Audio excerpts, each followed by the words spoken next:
হারামজাদার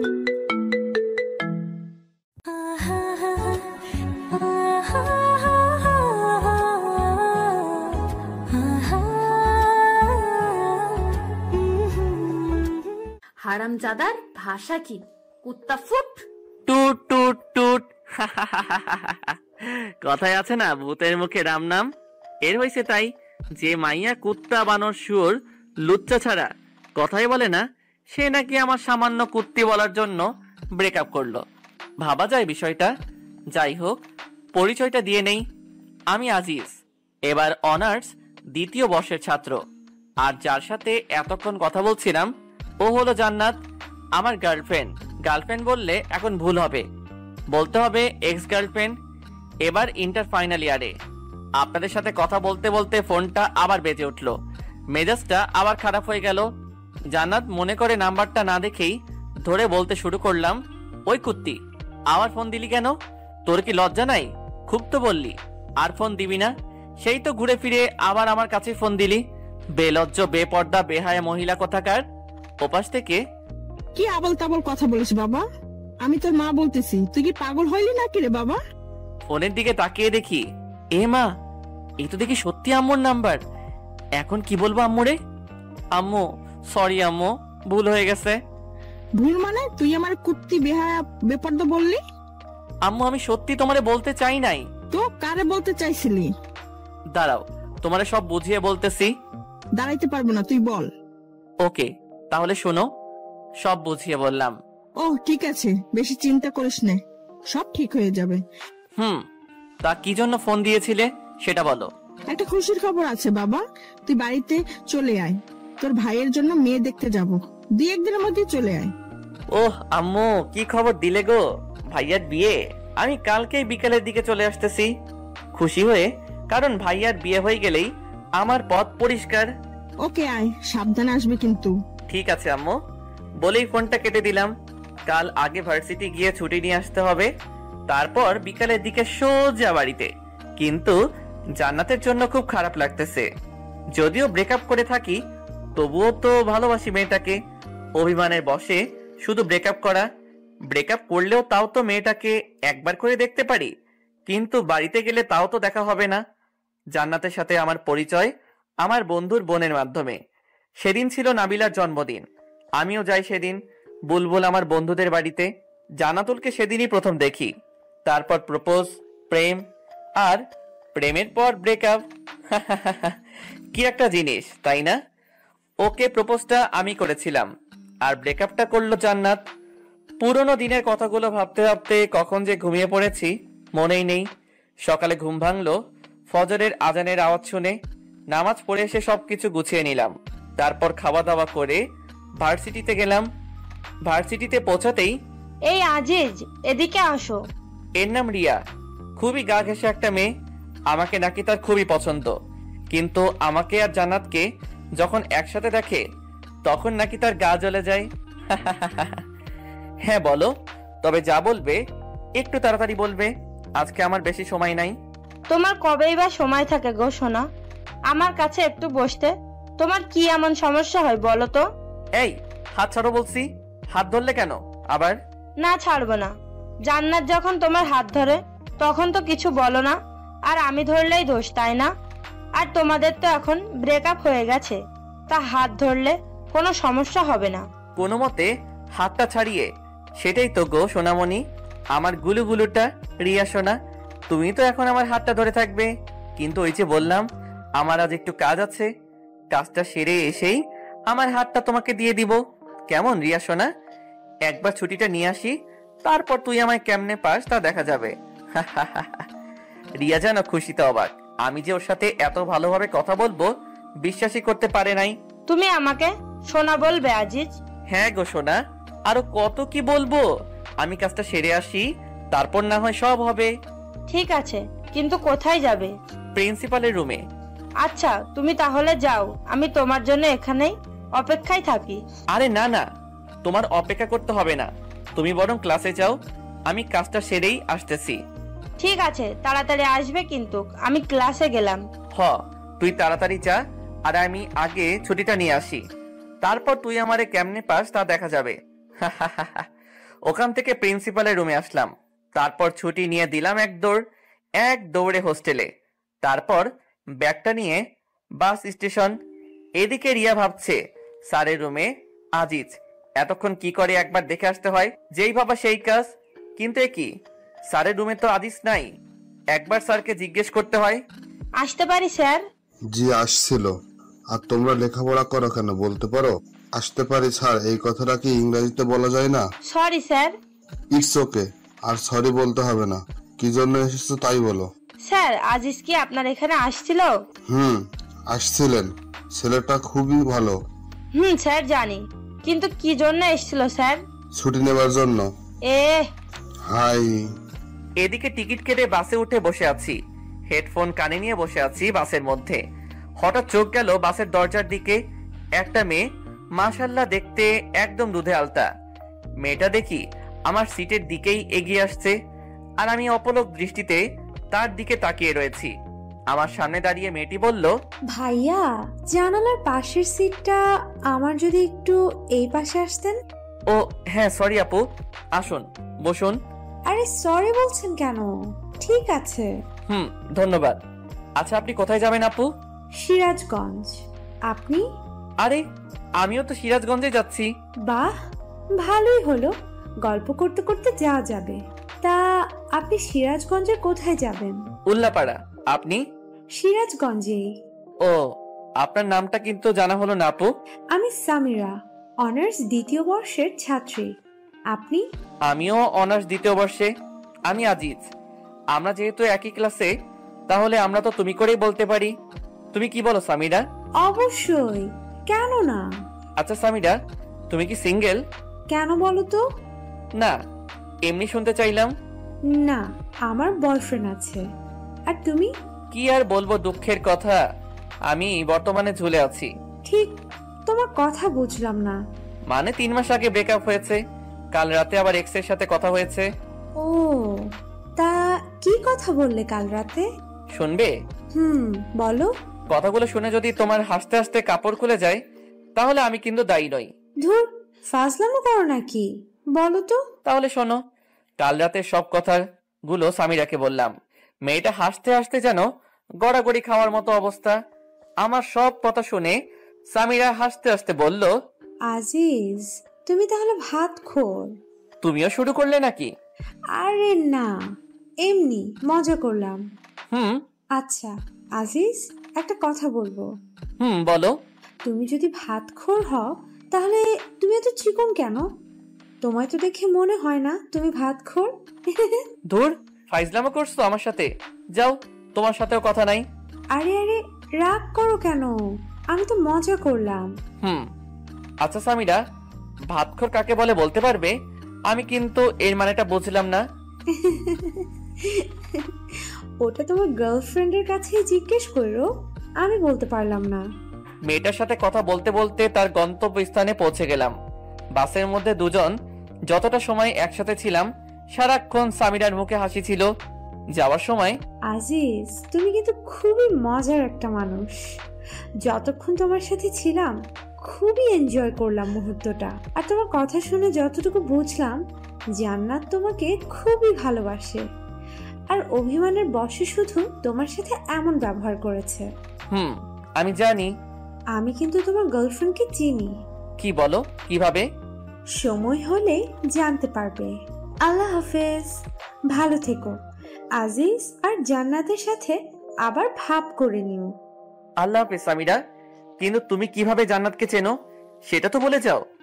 যা, মেয়েটা চলে গেল। দূর, ভালো লাগে না। আবার একটা রহস্যের মধ্যে রয়ে গেলাম।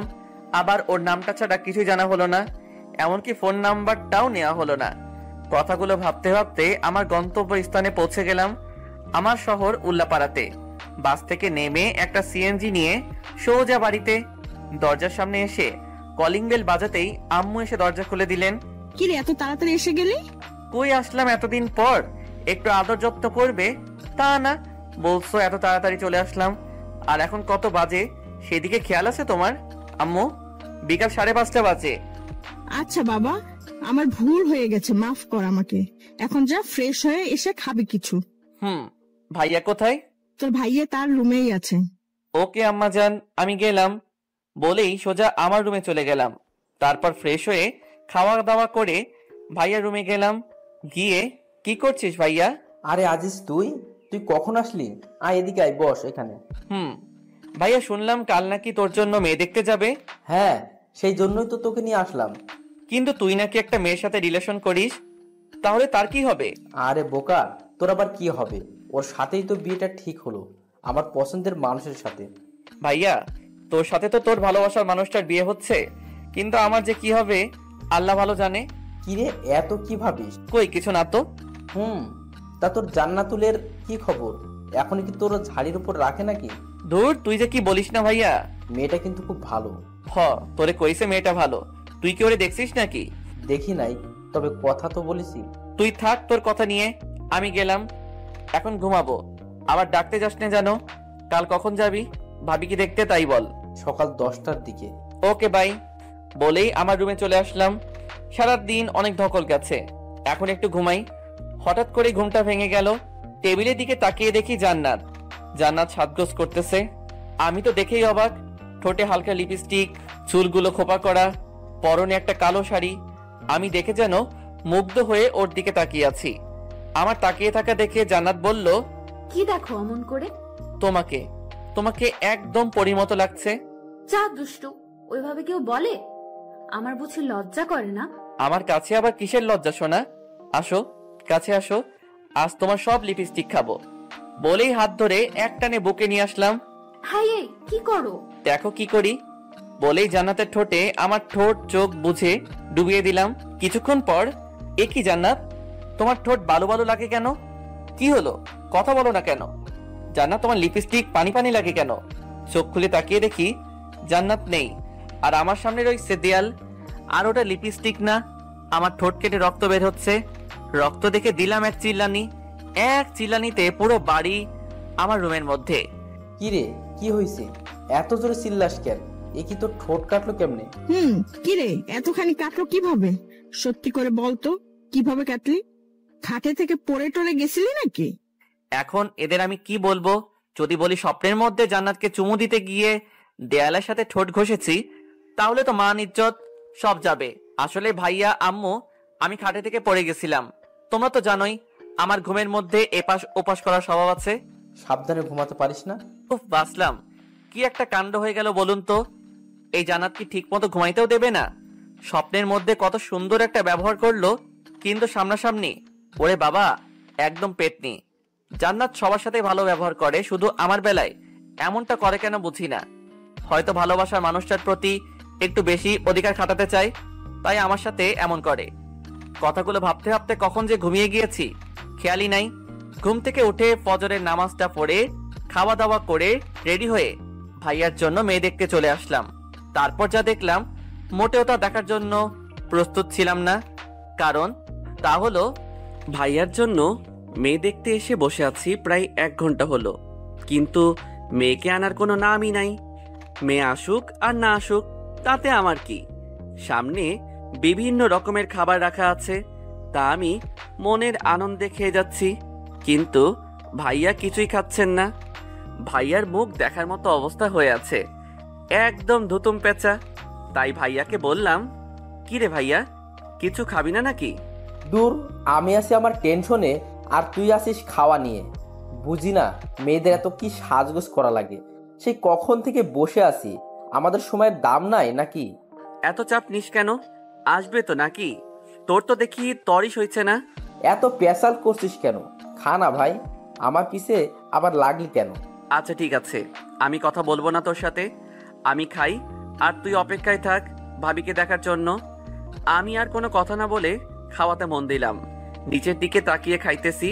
খাওয়ার মাঝখানে কেউ একজন বলে উঠল, আরে আজিজ, তুমি এখানে? তাকিয়ে দেখি সামিরা। তুমি এখানে কি করো? আরে সামিরা, তুমি? আমি তো আমার ভাইয়ার জন্য মেয়ে, মানে আমার ভাবিকে দেখতে এসেছি, কিন্তু তুমি এখানে কি করো?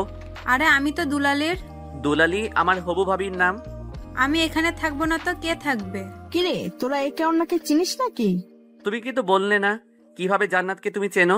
তোমায় তো বললামই, সময় হলে ঠিক জানতে পারবে। তাহলে তুমি বলবে না, তাই তো? আরে পাগল, রাগ করো কেন? তোমার ভাবি কি বিষয়টা জানে যে তুমিও প্রেম করো? ধুর, ভাবি জানবে কিভাবে যে আমি প্রেম করি? ভাবিকে তো আমি আজকেই প্রথম দেখলাম। তার মানে তুমি এর আগে তোমার ভাবিকে কখনো দেখো নাই? দেখেছি, তবে ভাইয়ার ফোনে। সামনাসামনি আজই প্রথম। ও বেশ ভালো। তবে আমার মনে হয় বেচারির চাপটা একটু বেড়েই যাবে, কারণ এখন তার বিয়ে হবে, আবার কিছুদিনের মধ্যে তোমারও বিয়ে হবে, আর তোমার বিয়ের কাজ মেয়েটাকেই একা হাতে সামলাতে হবে, তাই না? ধুর সামিরা, তুমি যে কি বলো না। লজ্জা পেলে বুঝি? আরে না না, লজ্জা পাবো কেন? আমাদের কথার মাঝেই ভাইয়া ডাক পড়লো। কিরে, আসবি নাকি না এখানেই থেকে যাবি? না, আসি, দাঁড়াও। আচ্ছা সামিরা, তাহলে আমি আসি, আবার বিয়ের দিন কথা হবে। আল্লাহ হাফেজ। সাবধানে যাবে। আল্লাহ হাফেজ। সামিরার কাছ থেকে আসার পর, আচ্ছা ভাই, বলতো মেয়ে তোর জন্য দেখতে এসেছি নাকি আমার জন্য দেখতে এসেছি? হঠাৎ এমন কথা কেন বলছিস ভাইয়া? ঠিক বুঝতে পারলাম না। না, তোর যা ভাবসাব দেখছি তাই মনে হলো আর কি। তা মেয়েটা কি তোর পছন্দ হয়েছে নাকি? দূর ভাইয়া, তুই না একটু বেশি বুঝিস, বুঝলি? সামিরা আমার ফ্রেন্ড, আর ওর বয়ফ্রেন্ড আছে। ও কথা বলতে বলতে বাড়িতে চলে আসলাম। বুলবুলকে একবার ফোন দিতে হবে দাওয়াত দেবার জন্য, আর নাবিলার সাথেও কথা বলতে হবে।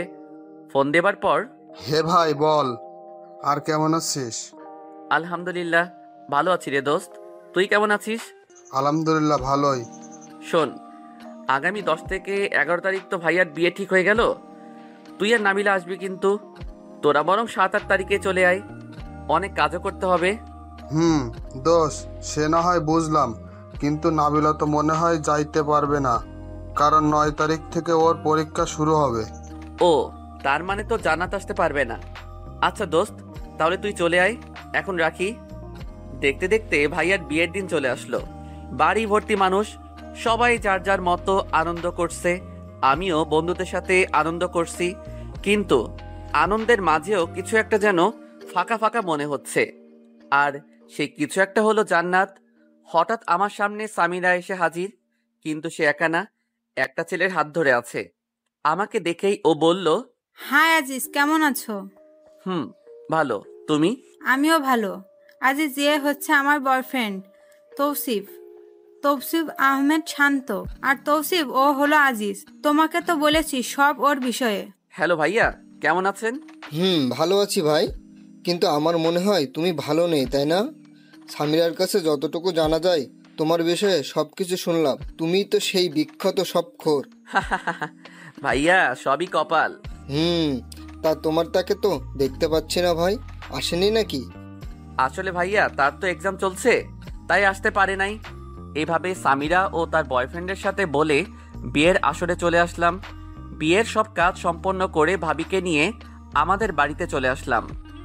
7 দিন পর খাবার টেবিলে। আজিজ, একটা কথা ছিল। হ্যাঁ ভাবি, বলো। ভাই, তোমার একটা কাজ করতে হবে। আরে ভাবি, এভাবে বলছো কেন? বলো, তোমার জন্য তোমার ভাইটা কি কাজ করতে পারে? আসলে ভাই, তোমার বোনটা আজকে আসবে আমাদের এখানে, তোমার তাই একটু স্টেশনে যেতে হবে। ঠিক আছে ভাবি, তোমার চিন্তা করতে হবে না, আমি গিয়ে নিয়ে আসবো। কিন্তু ভাবি, তোমার বোনকে তো সেদিন বিয়েতে দেখলাম না। ওর তো এক্সাম চলছিল, তাই বাড়িতে আসতে পারে নাই, এখন সোজা আমাদের এখানে আসবে। ও, তা ভাবি, তোমার বোনের নামটা কি? জেসমিন। ঠিক আছে। ভাবির সাথে কথা বলে রুমে এসে ঘুমিয়ে বিকালের দিকে স্টেশনে গেলাম। অনেকক্ষণ হলো দাঁড়িয়ে আছি, শালা ট্রেন আসার নামই নাই, তাই স্টেশনের একটা বেঞ্চে বসে পড়লাম। কিছুক্ষণ পর একটা ট্রেন থামলো, আর ট্রেন থেকে নেমে দেখলাম একটা মেয়ে আমার দিকেই আসছে। মেয়েটাকে দেখে মনে হচ্ছে খুবই পর্দাশীল একটা নারী। পরনে একটা কালো বোরকা, হাতে হাত মোজা, পায়ে পা মোজা, মাথাটা বোরকার কালো কাপড় মানে হিজাব দিয়ে ঢাকা। আমার সামনে এসে মেয়েটা, আপনি কি আজিজ? কিন্তু আপনাকে তো ঠিক চিনলাম না। আমি জেসমিন, আর আপনি আমার বেয়াই, তাই না? বেআইন, আমি আপনার বেআই। কিন্তু বেআইন সাহেব, আপনি আমায় চিনলেন কেমন করে? আপনি তো আমায় আগে কখনো দেখেন নাই। আসলে আপু কাল আপনার একটা ফটো দিয়েছিল, তাই চিনলাম আর কি। কিন্তু বেআইন, আপনার কণ্ঠটা কেমন যেন চেনা চেনা লাগে। কি? কি বললেন? আমার কণ্ঠ চেনা চেনা লাগে। আরে বেআইন, এমনি মজা করলাম।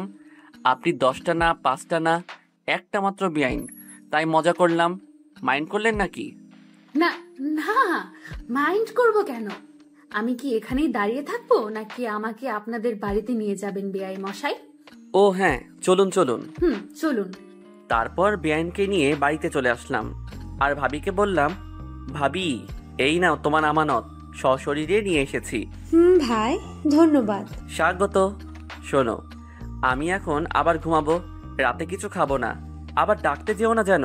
সকালে বুকের উপর কিছু একটা ভারী ভারী অনুভব করলাম, মনে হচ্ছে কেউ একজন আমার বুকের উপর মাথা রেখে শুয়ে আছে। চোখ খুলে তাকিয়ে দেখি, এ কি, এ তো জান্নাত। জান্নাত কিভাবে আমার রুমে আসলো আর আমার বুকে মাথা রেখে শুয়ে আছে কেন? নাকি আমি আবার সেদিনের মতো স্বপ্ন দেখছি? হয়তো স্বপ্নই হবে। সেদিন স্বপ্নে জান্নাত মনে করে দেয়ালের সাথে কি একটা কাণ্ড হয়ে গেল, ভাবতেই কেমন গা কেমনটা করে ওঠে। কিন্তু যদি এটা মানুষই না হয় তবে এত ভারী ভারী লাগে কেন? হাতে একটা চিমটি কেটে দেখলাম, না এটা তো স্বপ্ন না, সত্যি এটা জান্নাত। একবার ধাক্কা দিয়ে দেখি কে এটা। এই মেয়ে, ওঠো। এই কি হয়েছে? ধাক্কাও কেন? তুমি এখানে কি করো আর আমাদের বাড়িতে আসলে কেমন করে? জান্নাত চোখ খুলে তাকিয়ে দেখে সে আমার বুকের উপর শুয়ে আছে। অমনি লাফ দিয়ে ওঠে, আমি তো আসছি তোকে মারার জন্য। বুঝলাম, আমাকে মারতে এখানে আসছো, কিন্তু আমার বুকের উপর কি করো? আমি তো রুমে এসে দেখি তুই ঘুমিয়ে আছিস, তাই কিছু বলি নাই। কারণ আমি যাকে মারি সামনাসামনি মারি, আমি কি ভীতু নাকি? তাও বুঝলাম তুমি ভীতু না, কিন্তু আমাদের বাড়িতে আসলে কেমন করে তাই বলো। কাল তো তুই নিজেই আমাকে নিয়ে আসলি। কি বলো? আমি কখন তোমাকে নিয়ে আসলাম? কাল বিকালে। ধুর, ফাজলামো করিস নাকি আমার সাথে? কাল বিকালে কোথায় থেকে তোমাকে নিয়ে আসলাম? কেন স্টেশন থেকে? আরে কাল তো আমি আমার ভাবির বোনকে স্টেশন থেকে নিয়ে আসছি। তোমাকে কখন নিয়ে আসলাম? তোর ভাবির বোনই আমি। কিন্তু ভাবি যে বলল তার বোনের নাম জেসমিন। তো কি হয়েছে? তোমার নাম তো জান্নাত, জান্নাতুল ফেরদৌস। জেসমিন আমার ডাক নাম, ওই নামে শুধু আপুই ডাকে। তার মানে এক্স গার্লফ্রেন্ড এখন আমার বেআইন? ওই কুত্তা, তুই যে আমার এক্স ছিলি বা তোর সাথে যে আমার সম্পর্ক ছিল, এটা যেন আমার আপু না জানতে পারে। শুধু আপু না, কেউ যেন জানতে না পারে। হয়, আমার তো আর খেয়ে দে কাজ নাই যে তোর মতো একটা পেতনি আমার গার্লফ্রেন্ড ছিল, এটা সবাইকে বলে বেড়াবো। কুত্তা, তুই আমারে কি বললি? আমি পেতনি? ভুল কিছু তো বলি নাই। দাঁড়া কুত্তা, আজ তোর একদিন কি আমার একদিন। বলতেই জান্নাত কিছু একটা খুঁজতে লাগলো আর রুমের এক কোণ থেকে একটা ফুল ঝাড়ু পেলো। ওইটা হাতি নিয়ে আমার দিকে তেড়ে আসলো মারবার জন্য। যেই বাড়ি মারবে অমনি ভাবির ডাক পড়লো, জান্নাত, এই জান্নাতুল, কই গেলি? ভাবি, বেআই সাহেব আমার রুমে। জান্নাত অমনি ফুল ঝাড়ুটা ফেলে দিল। কি রে, এখানে কি করছিস? ভাবি বেআইনের সাথে একটু মজা করছিলাম, তাই না বেআইন? আপু, আমার বেআইটা না খুবই মজার। আচ্ছা বুঝলাম, এখন চল। ঘুম থেকে উঠে তো ফ্রেশও হোস নাই, আগে ফ্রেশ হয়ে খাওয়া দাওয়া করে নে, তারপর দুজনে গল্প করিস। এখন আর মহারাজ আপনিও ফ্রেশ হয়ে নিচে খেতে আসুন। বলেই ভাবি জান্নাতকে নিয়ে চলে গেল। আর জান্নাত ওদিকে মনে মনে বলছে, আমাকে পেতনি বলা তাই না? এখন যদি আপু না আসতো তবে শয়তানটার হাড়গোড় ভেঙে ফেলতাম। কিন্তু শয়তানটা কি বোঝে না যে এই পেতনিটা ওকে কতটা ভালোবাসে? আর এদিকে আমি, উফ, এখন কি যে একটা কাণ্ড হয়ে যেত। ভাবি যদি না আসতো তবে আর আমি আস্ত থাকতাম না। ধন্যবাদ ভাবি। কিন্তু ভাই, এক্স গার্লফ্রেন্ড যখন বেআইন হয় তখন যে এতটা ঝামেলা হয় তা জানা ছিল না। বলেই ফ্রেশ হতে চলে গেলাম। ফ্রেশ হয়ে বের হতেই ফোনটা বেজে উঠল। ফোনের স্ক্রিনের দিকে তাকিয়ে দেখি এ তো নাদিয়ার নাম্বার। নাদিয়া আমার স্কুল লাইফের ফ্রেন্ড, আর ও তো এখন চিটাগাঙে। রিসিভ করার পর, ওই কুত্তা, তুই নাকি এখন বাড়িতে? তো কি হয়েছে? তুই তো চিটাগাঙে এখন, তাই না? না, আমি বাড়িতে আসছি আজ 5 দিন হলো। আর কুত্তা, তুই বাড়িতে আমায় বলবি না? আমি একা একা বাড়িতে বসে বসে বোরিং হচ্ছে। তুই কি আমায় বলতে পারতি না যে তুই বাড়িতে আসছিস? আমি এত কিছু জানি না। বিকালে আমার সাথে দেখা কর তুই। আচ্ছা, তুই স্কুলে মাঠে চলে আয়, বিকালে আমিও আসছি। ওকে, এখন রাখি, বিকালে কথা হবে। বুঝি না মেয়েরা এত কথায় কথায় কুত্তা বলে কেন। নাদিয়ার সাথে কথা বলে খাবার টেবিলে চলে আসলাম। খাবার মধ্যে আম্মু বললেন, আজিজ, জি আম্মু। বিকালে জান্নাতকে নিয়ে একটু ঘুরিয়ে নিয়ে আসিস। মেয়েটা আসছে থেকে একা একা ঘরে বসে আছে। কিন্তু আম্মু আসতো। আমি কোনো কিন্তু শুনতে চাই না, যা বললাম তাই যেন হয়। ঠিক আছে, ওনাকে রেডি থাকতে বইল। কথাটা বলে জান্নাতের দিকে তাকালাম, দেখলাম মেয়েটা অনেক খুশি। বিকেলে বাইক নিয়ে বাইরে জান্নাতের জন্য অপেক্ষা করছি, কিন্তু মহারানীর আসার খবরই নাই। কিছুক্ষণ পর একটা সাদা পরী যেন নেমে আসলো আমার সামনে। এটা জান্নাত। সাজের আর বর্ণনা দিলাম না, কারণ আপনারাও প্রেমে পড়ে যেতে পারেন। জান্নাত দাঁড়িয়ে আছে দেখে আমি বললাম, কি হলো, উঠবেন না নাকি? নাকি আমি একাই চলে যাব? না না, দাঁড়াও, আমিও যাব। তাহলে উঠুন। আচ্ছা আজিজ, দেখো আমায় কেমন দেখা যাচ্ছে? ভালো। জান্নাত হয়তো শুধু এইটুকু আশা করে নাই আমার থেকে, ও ভেবেছে আরো অনেক কিছু বলবো, কিন্তু পেতনিটা জানে না যে তাকে কতটা সুন্দর লাগছে। তারপর দুজন স্কুলের মাঠে চলে আসলাম। দেখি নাদিয়া আগে থেকেই বসে আছে। নাদিয়া আমাকে দেখে আমার কাছে চলে আসলো। এতক্ষণে আসার সময় হলো তোর? সে কখন থেকে বসে আছে? আর এই মেয়েটা কে দোস্ত? দোস্ত, ওর নাম জান্নাত, আমার বেআইন। ও, কিন্তু তোর সাথে যে আমার কিছু কথা আছে। তো বল, কি কথা? না, এখানে না, তুই এদিকে আয়। আর আপু, তুমি একটু এখানে বসে থাকো, আমরা আসছি। বলেই নাদিয়া আমার হাত ধরে টানতে টানতে নিয়ে ফাঁকা জায়গায় চলে এলো। আর এদিকে জান্নাত ভাবছে, এ কি গায়ে পড়া মেয়ে রে বাবা! এই ছেমরি তো রিয়া আপুর থেকেও বেশি গায়ে পড়া মেয়ে। আর কি এমন কথা যা আমার সামনে বলা গেল না? না, এই মেয়েটাকে আমার সুবিধার মনে হচ্ছে না। ধুর, ভালো লাগে না। আর এদিকে নাদিয়ার সাথে প্রায় 10 মিনিটের মতো কথা বলে জান্নাতের কাছে আসলাম। কি কথা হলো তা না হয় পরে একদিন শুনবেন, এখন থাক। এসে দেখি মেয়েটা আনমনে কি যেন ভাবছে। তারপর নাদিয়া চলে গেল, আর আমি জান্নাতকে নিয়ে পুরা গ্রাম ঘুরলাম। আমার সাথে ঘুরতে পেরে জান্নাত অনেক খুশি। একটা কথা বলবো? বলো। পেতনিটা কে? কোন পেতনি? লুচ্চা, বোঝো না কোন পেতনি? বানর কুত্তা, এতক্ষণ যার সাথে কথা বলে আসলি সেই পেতনি। ও, ওর নাম তো নাদিয়া, আমার স্কুল লাইফের ফ্রেন্ড। বুঝলাম। এখন চল, বাড়িতে যাব। তারপর জান্নাতকে নিয়ে বাড়িতে চলে আসলাম। রাত 9টা। ছাদে নাদিয়ার সাথে ফোনে কথা বলতেছি। তখনই খেয়াল করলাম কেউ একজন ছাদে এসেছে। পিছনে তাকিয়ে দেখি জান্নাত। তাই নাদিয়াকে বললাম, দোস্ত, তোর সাথে পরে কথা বলি। কার সাথে কথা বলছিলি? নাদিয়ার সাথে। কেন বলো তো? আর যেন ওই পেতনিটার সাথে কথা বলতে না দেখি। কেন? কেন কথা বলবো না? আর বললে কি করবে? একদম গলা টিপে দিব। কি? জি। কিন্তু কেন? আমি তোমার কি হই যে? আর কিছু বলতে পারলাম না। তার আগে আমার ঠোঁটে জান্নাতের ঠোঁট ডুবিয়ে দিল। কতক্ষণ ছিল ঠিক বলতে পারবো না। ছাড়ার পর, কজ আই লাভ ইউ।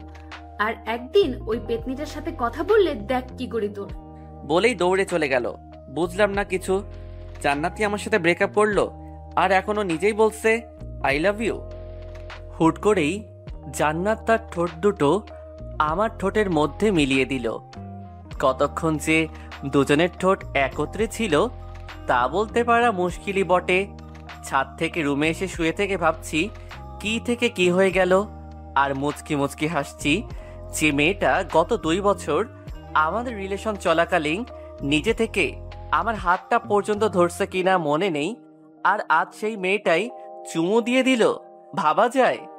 অবশ্য আমার বিষয়টা খারাপ লাগে নাই, ভালোই তো লাগলো। কথাগুলো ভাবতে ভাবতে ভাবি এসে ডেকে গেলেন খাবার জন্য। আমিও ফ্রেশ হয়ে নিচে খেতে চলে এলাম। সবাই যার যার মতো বসে আছি খাবার জন্য। জান্নাতও আছে, আমার দিকে তাকিয়ে মুচকি মুচকি হাসছে।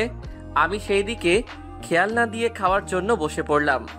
জান্নাত খাওয়ার থেকে আমার দিকেই বেশি আর চোখে তাকাচ্ছে। তাই আমি বললাম, কি বেআইন সাহেব, খাচ্ছেন না কেন? খান খান, লজ্জা পাবার কিছু নেই। নিজের বাড়ি মনে করে খেতে পারেন। কি ভাবি, আমি ঠিক বলছি না? জান্নাত আমার দিকে এবার রাগী চোখে তাকালো। ঠিকই তো বলছিস। কি রে জান্নাত, খাচ্ছিস না কেন? এই তো খাইতেছি তো আপু। আর বেআই মশাই লজ্জা পাবো কেন? এটা তো আমার নিজের বাড়িই মনে করি, আর এটা তো আমারও বাড়ি, তাই না? মনে মনে বললাম, আজ বেআইন ডাকছো, কাল যদি তোমায় বউ না ডাকাতে পারি তবে আমার নামও জান্নাত না, বলে রাখলাম।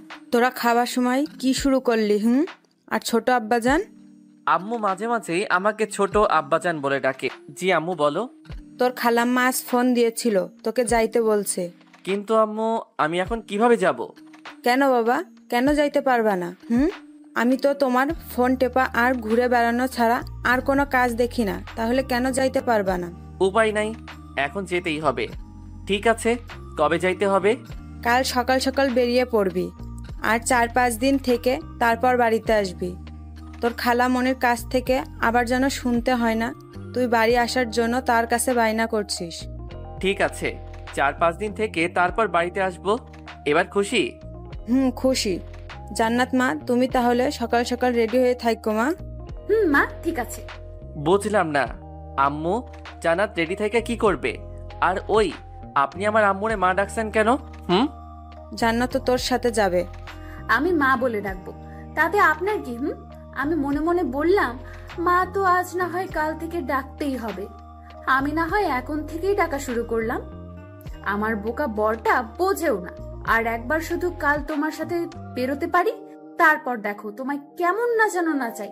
আমি আর কি কমো, সবই তোমাদের ইচ্ছা। পরদিন সকাল 8টায় রেডি হয়ে বাইকে দাঁড়িয়ে আছি। কিছুক্ষণ পর জান্নাত আসলো, সাথে আম্মু আর ভাবি। তাদের কাছে থেকে বিদায় নিয়ে বাইকটা নিয়ে বেরিয়ে পড়লাম।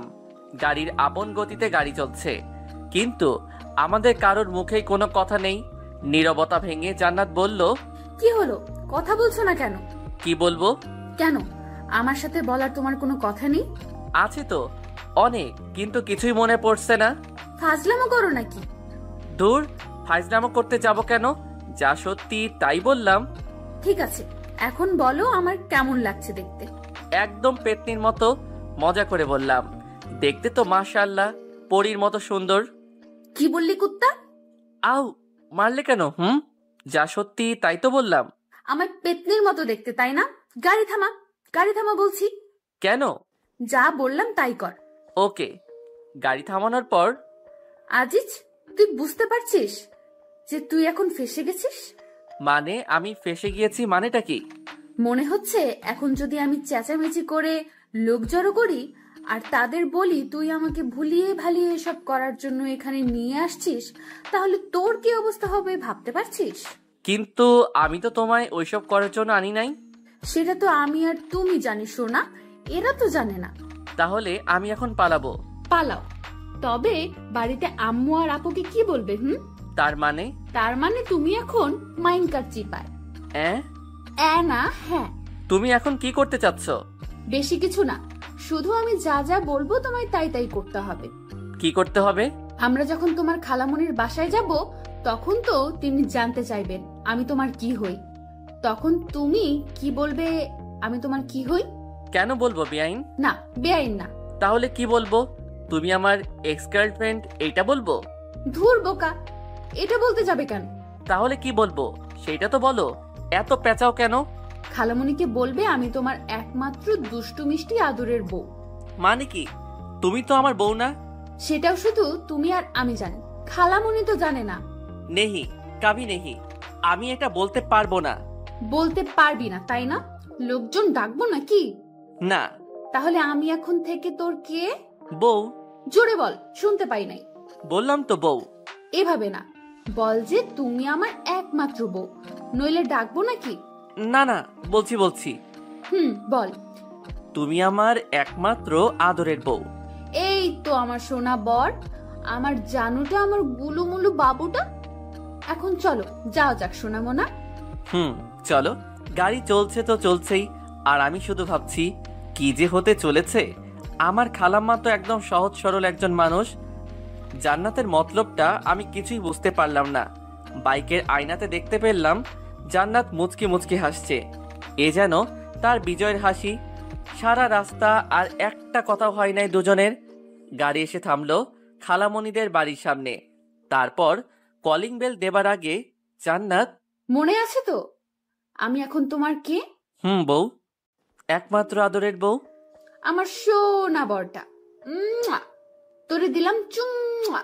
তারপর কলিং বেলটা দিলাম। কিছুক্ষণ পরে খালামণি এসে দরজাটা খুলে দিলেন। তারপর আমাকে জড়িয়ে ধরলেন। তারপর খালা জান্নাতের দিকে তাকিয়ে বললেন, কেমন আছিস তোরা? আলহামদুলিল্লাহ ভালো খালাম্মা, তুমি কেমন আছো? আলহামদুলিল্লাহ, আমিও ভালো আছি। ও নিশ্চয় আমাদের বৌমার বোন, তাই না? জি খালাম্মা, তাছাড়াও আমার একটা পরিচয় আছে। কি গো, বলো না কেন, বলো। আরো একটা পরিচয় মানে? সেটা কি? না মানে খালা, জান্নাত জান্নাত আমার বউ। কি, তোমরা বিয়ে করে নিলে আর আমাকে জানালে না? খালামণি, আমরা যে বিয়ে করেছি এটা কেউ জানে না। এমনকি আমাদের এখনো বাসরটাও হয় নাই।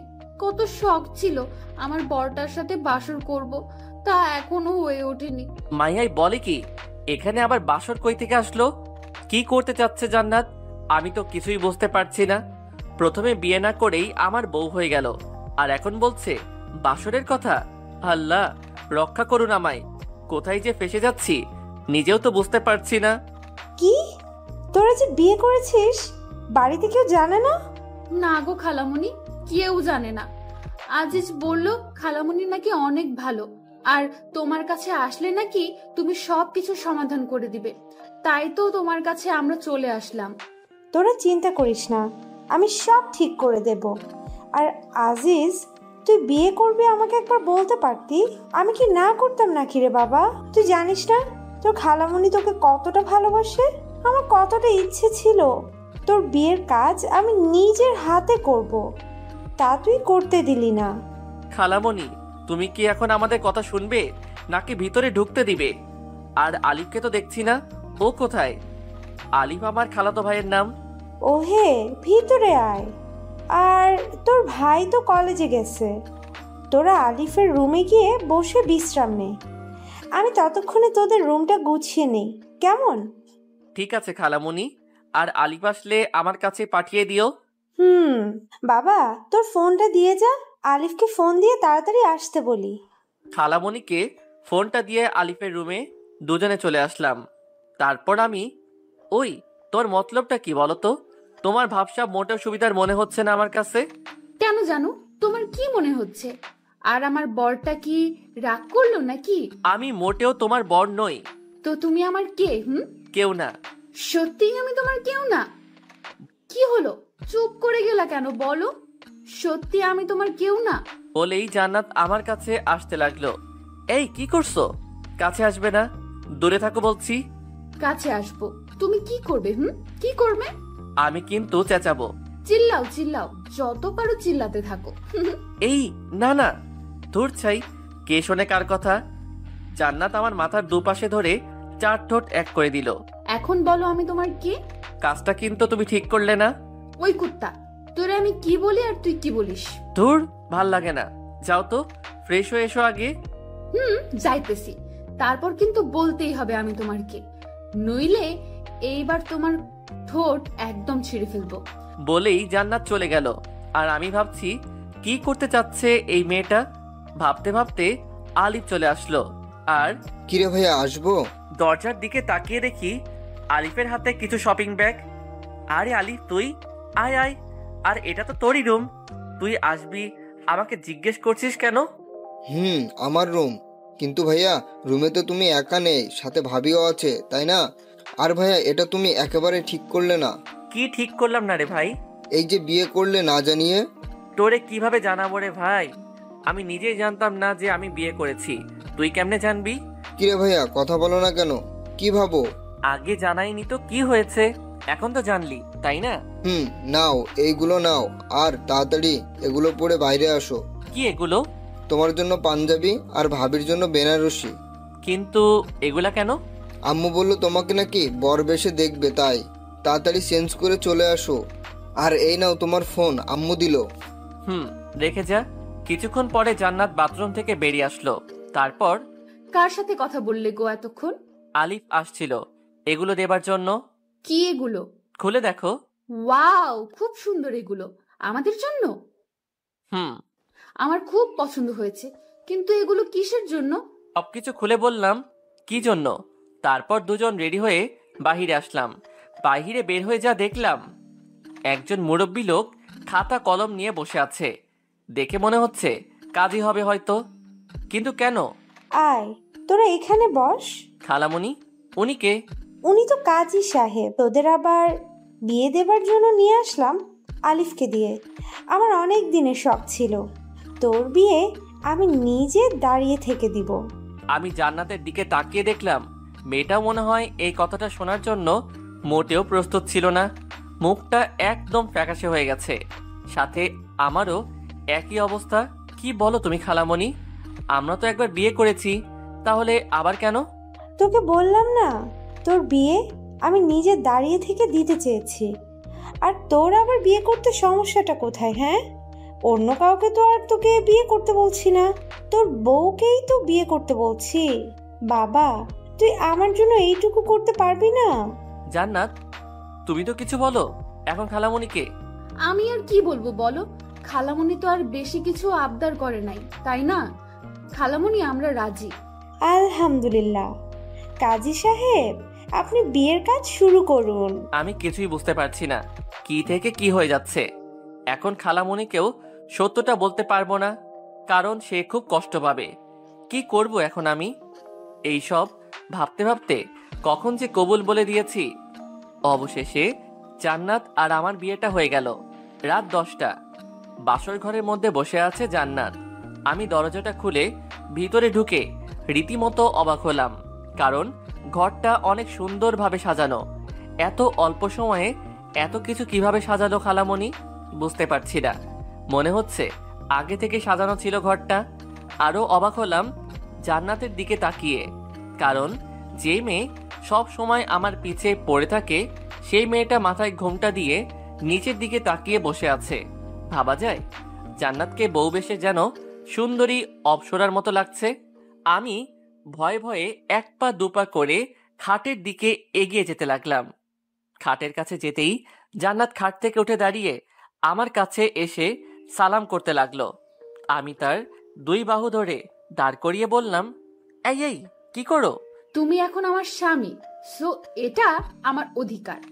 শুধু অধিকার নয়, বিয়ের রাতে স্বামীর পায়ে ধরে সালাম করা প্রত্যেকটা স্ত্রীর কর্তব্য ও আমাদের সমাজের নিয়ম। তাই আমাকে তুমি এটা থেকে বিরত রাখতে পারো না। কি আর করা, এই মেয়ের সাথে কথায় পারা খুবই মুশকিল। তারপর জান্নাত আবার আমার পা ছুঁয়ে সালাম করে নিল। তারপর, তোমার কি ওযু আছে? না থাকলে করে আসো, আমরা 2 রাকাত নামাজ আদায় করব। আমি ওযু করে আসছি। তোমার আছে? আছে। আসো তাহলে আমরা নামাজ আদায় করে নিই। জান্নাত 2টা জায়নামাজ বিছিয়ে দিল। আমিও জান্নাত দুজনে নামাজ আদায় করে নিলাম। তারপর নামাজ শেষ করে জান্নাত আবার গিয়ে বিছানাতে বসে পড়ল। আমি আমার টুপি ও পাঞ্জাবিটা খুলে বিছানার দিকে এগিয়ে যেতে লাগলাম। বিছানার কাছে যেতেই জান্নাত একটা বালিশ হাতে নিয়ে আমার দিকে ঢিল মেরে দিয়ে বলল, একদম বিছানার দিকে আসবে না। কেন? কি হলো আবার মেয়েটার? কারণ তুমি ওই সোফায় গিয়ে ঘুমাবে আর আমি এই বিছানায়। বুঝলাম না, তুমি বিছানায় ঘুমাবে আর আমি সোফায় ঘুমাবো? কিন্তু কেন?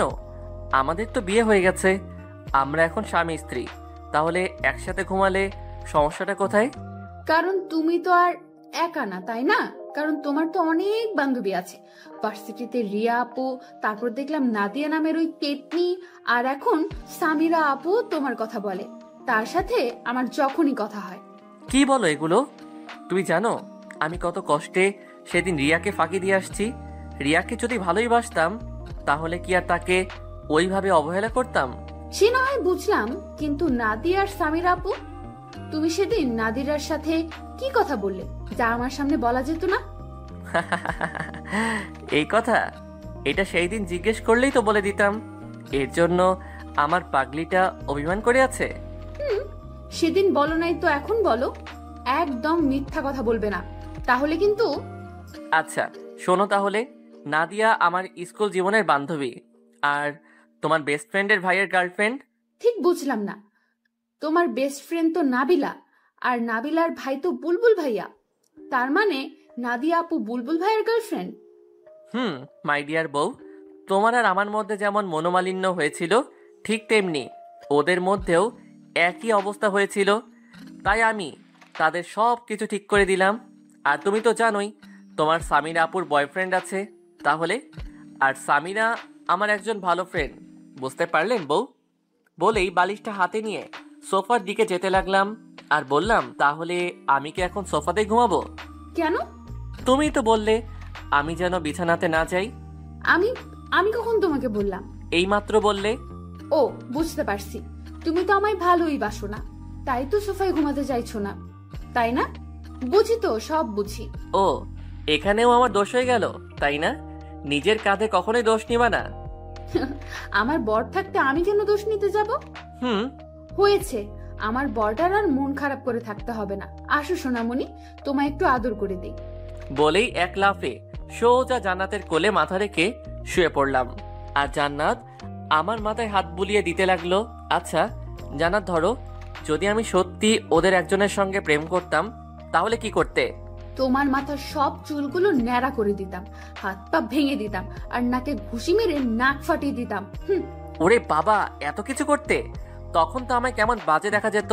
তখন তাতে আমার কি? তখন তো সবাই বলতো, দেখ দেখ জান্নাতের বরটাকে কেমন বাজে দেখা যায়। বলতো, কিন্তু কেউ তো আর তোমায় আমার থেকে আলাদা করতে পারতো না। বাহ, তোমার মাথায় তো সেই লেভেলের বুদ্ধি। তা আমায় কি এখন অমন করবে নাকি, যাতে আমার দিকে কেউ নজর না দেয়? না, তা করব না, তবে এমন কিছু করব যাতে করে কেউ তোমার উপর নজর দিলেও তোমার নজর যেন তাদের উপর না পড়ে। সেটা কিভাবে?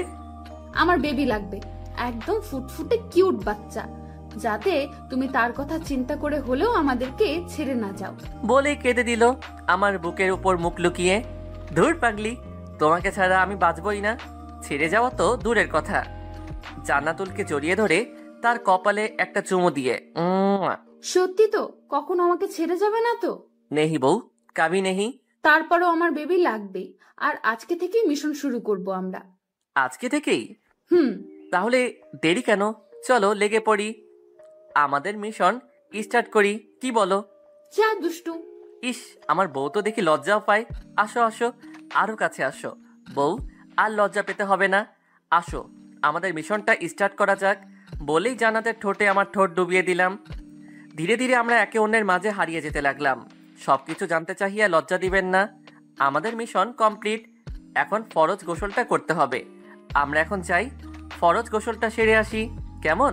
গোসল শেষ করে দুজনেই আমরা রুমে এসে শুয়ে পড়লাম। আমি বালিশে মাথা রেখে শুয়ে আছি, আর জান্নাত আমার বুকের উপর মাথা রেখে শুয়ে আছে। আমি জান্নাতকে বললাম, জান্নাত। ও বউ, শোনো না। বলো না। আমরা কি সত্যি সত্যি বিয়ে করে নিয়েছি? কি বলো এগুলা? বিয়ে করে মিশন কমপ্লিট করে এখন বলছো আমরা কি সত্যি সত্যি বিয়ে করেছি? আমার না বিশ্বাসই হচ্ছে না যে আমরা মিশনটা পর্যন্ত কমপ্লিট করে ফেলেছি। কি থেকে কি হয়ে গেল, তাই না? জি না, আমি চেয়েছি বলেই বিয়েটা হলো, বুঝলে? তার মানে তুমি এই সিচুয়েশনে না পড়লে বিয়েটা করতে না? করতাম কি করতাম না সেটা না হয় কাল সকালেই জানতে পারবে। এখন ভালো ছেলের মতো তোমার এই পেতনি বউটাকে শক্ত করে জড়িয়ে ধরে ঘুমাও তো, অনেক রাত হয়ে গেছে। বউ, তুমি শুধু আমার পেতনি বউ না, আমার দুষ্টু মিষ্টি আদরের বউ। হয়েছে হয়েছে, আর পাম মারতে হবে না, নাও এবার ঘুমাও। আমি আর কথা না বলে জান্নাতকে দু বাহুদয়ের মধ্যে আগলে নিয়ে তার কপালে একটা ভালোবাসার পরশ এঁকে দিলাম। জান্নাত আমার বুকের উপর মুখ লুকিয়ে ঘুমিয়ে পড়ল। এই মেয়েটা কিছুদিন আগেও কি ঝগড়াটাই না করলো আমার সাথে, আর এখন আমার বুকে মুখ লুকিয়ে আমাকে শক্ত করে জড়িয়ে ধরে ঘুমিয়ে আছে। এমন ভাবে ধরে আছে যেন ছেড়ে দিলেই আমি হারিয়ে যাব। ঘুমন্ত পরীটাকে বুকের সাথে আরো শক্ত করে জড়িয়ে নিয়ে আমিও ঘুমের দেশে পা বাড়ালাম। সকালে নাকের মধ্যে কেমন যেন সুরসুরি অনুভব করলাম, সাথে সাথে হাঁচি দিয়ে চোখ খুলে তাকিয়ে দেখি জান্নাত আমার পাশে বসে হাসছে।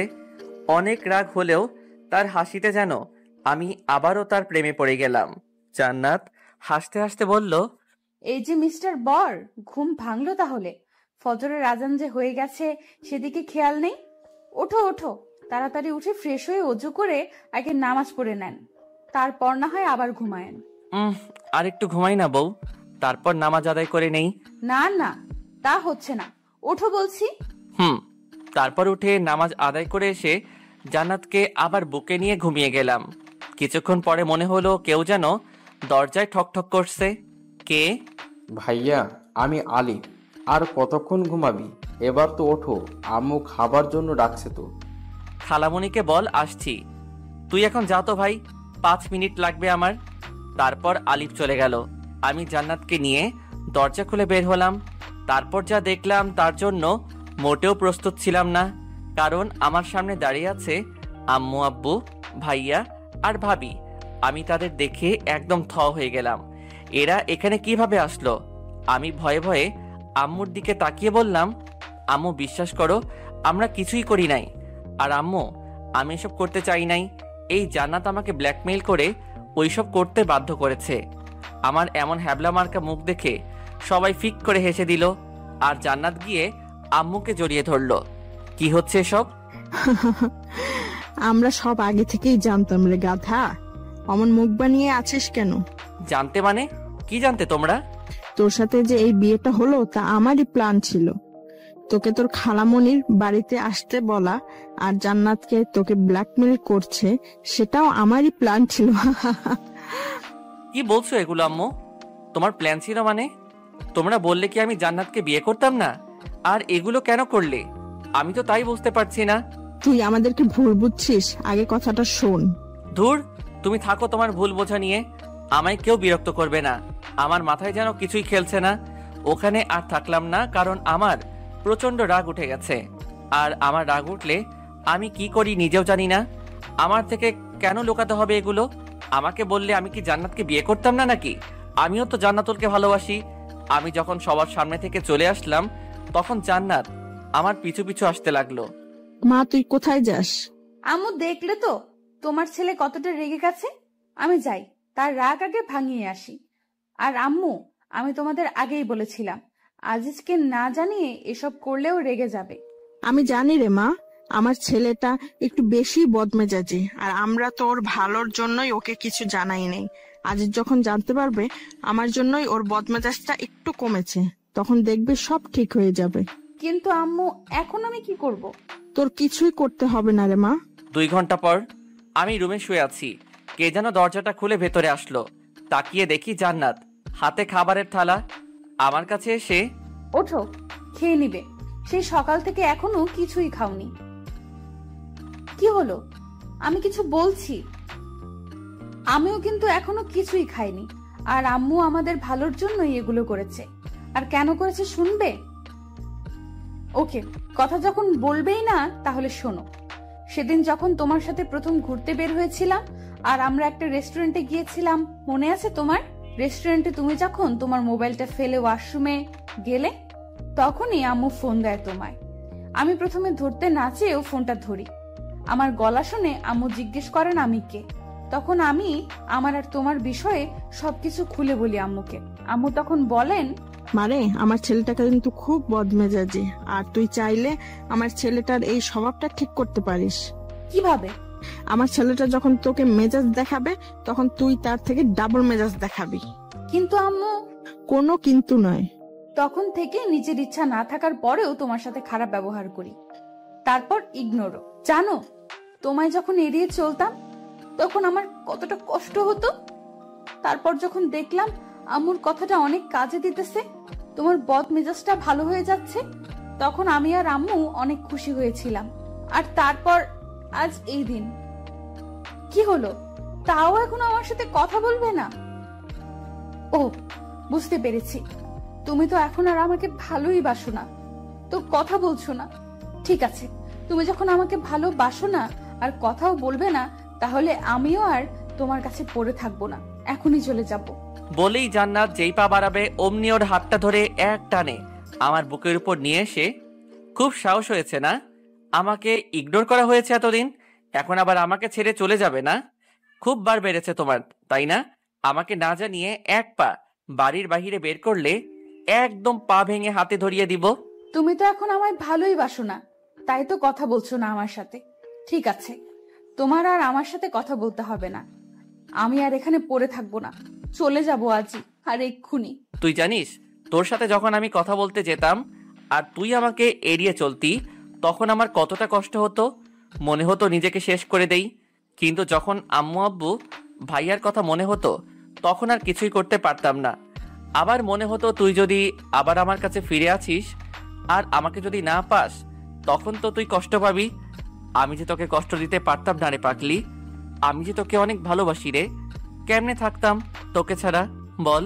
কথাগুলো বলে জান্নাতের দিকে তাকিয়ে দেখি মেয়েটা আমার বুকের মধ্যে মুখ লুকিয়ে কান্না করছে। একটু বেশি বলে ফেললাম নাকি?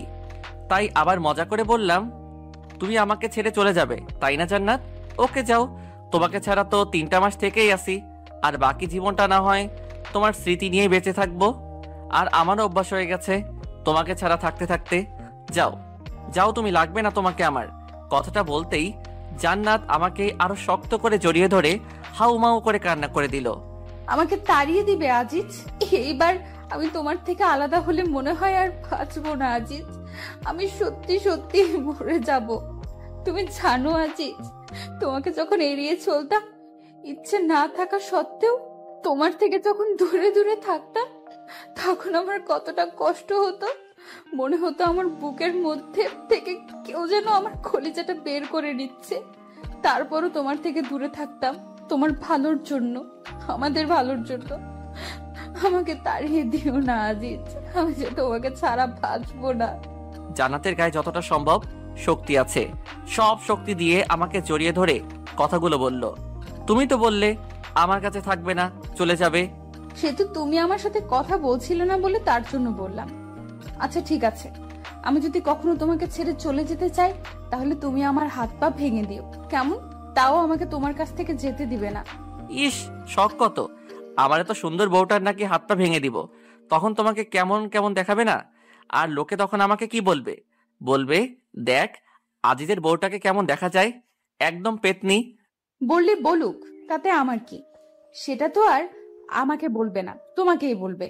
আর তার জন্যই যদি আমাদেরকে কেউ আলাদা করতে না পারে তাহলে আমার হাত পা ভাঙতে কোনো সমস্যা নাই। আমাদেরকে এমনিতেই কেউ আলাদা করতে পারবে না রে পাগলি, সে শক্তি কারো আছে নাকি আল্লাহ তাআলা বাদে? আর যে আলাদা করতে আসবে আমি তারই হাত পা ভেঙে দিব না? আমিও ভেঙে দিব। ঠিক আছে দিও।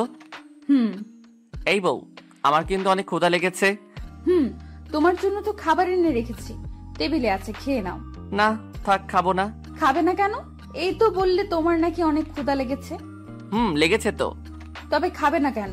কেউ একজন যদি খাইয়ে দিত তাহলে খাইতাম। তো সেই কেউ একজন তোমাকে না করেছে যে সে খাইয়ে দিবে না? বললেই তো হয় তুমি আমার হাতে খাবে। সেই কেউ একজন কি বোঝে না তারও তার বউয়ের হাতে খেতে ইচ্ছে করে? হয়েছে হয়েছে, আর ন্যাকামি করতে হবে না। আসো খাইয়ে দেই আমার বরটাকে। তারপর জান্নাত আমাকে খাইয়ে দিতে লাগলো আর আমি খাইতে লাগলাম।